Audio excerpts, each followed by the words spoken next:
दोस्तों कहते हैं कि पिता की मौजूदगी सूरज की तरह होती है। सूरज गर्म जरूर होता है, लेकिन अगर ना हो तो अंधेरा छा जाता है। बूढ़े पिता अपने आईएएस बेटे के चैम्बर में जाकर उसके कंधे पर हाथ रखकर खड़े हो जाते हैं और बड़े प्यार से अपने बेटे से पूछते हैं, बेटा, इस दुनिया का सबसे शक्तिशाली इंसान कौन है? बेटे ने पिता को बड़े प्यार से हंसते हुए कहा, मेरे अलावा कौन हो सकता है पिताजी? पिता को इस जवाब की आशा नहीं थी। उसे विश्वास था कि उसका बेटा गर्व से कहेगा, पिताजी, इस दुनिया के सबसे शक्तिशाली इंसान आप हैं, जिन्होंने मुझे इतना योग्य बनाया। लेकिन ऐसा आंसर सुन के उसकी आंखें छलछला आई और वो चैम्बर से निकलने के लिए गेट को खोलकर बाहर निकलने लगे।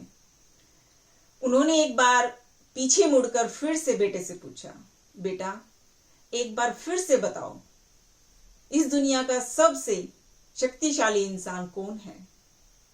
बेटे ने इस बार कहा, पिताजी, आप हैं इस दुनिया के सबसे शक्तिशाली इंसान।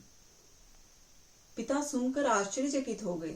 उन्होंने कहा, अभी तो तुम अपने आप को इस दुनिया का सबसे शक्तिशाली इंसान बता रहे थे, अब तुम मुझे ही बता रहे हो? बेटे ने हंसते हुए कहा, उनको अपने सामने बिठाया और कहा, पिताजी, उस समय आपका हाथ मेरे कंधे पर था। जिस बेटे के कंधे पर या सिर पर पिता का हाथ हो, तो वो बेटा तो दुनिया का सबसे शक्तिशाली इंसान ही होगा ना? बोलिए पिताजी। पिता की आंखें भर आई।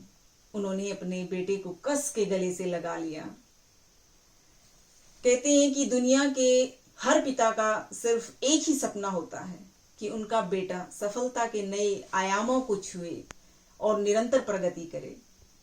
बच्चे की तरक्की के लिए एक पिता अपनी ख्वाहिशों की परवाह किए बिना अपनी पूरी जिंदगी त्याग और बलिदान देते हैं। तो इसलिए सदैव अपने पिता का सम्मान करें। मुस्कुराना, शुक्राना और किसी का दिल न दुखाना। इसी के साथ जल्दी ही मुलाकात होती है एक नई कहानी के साथ। तब तक के लिए अपना ख्याल रखिएगा।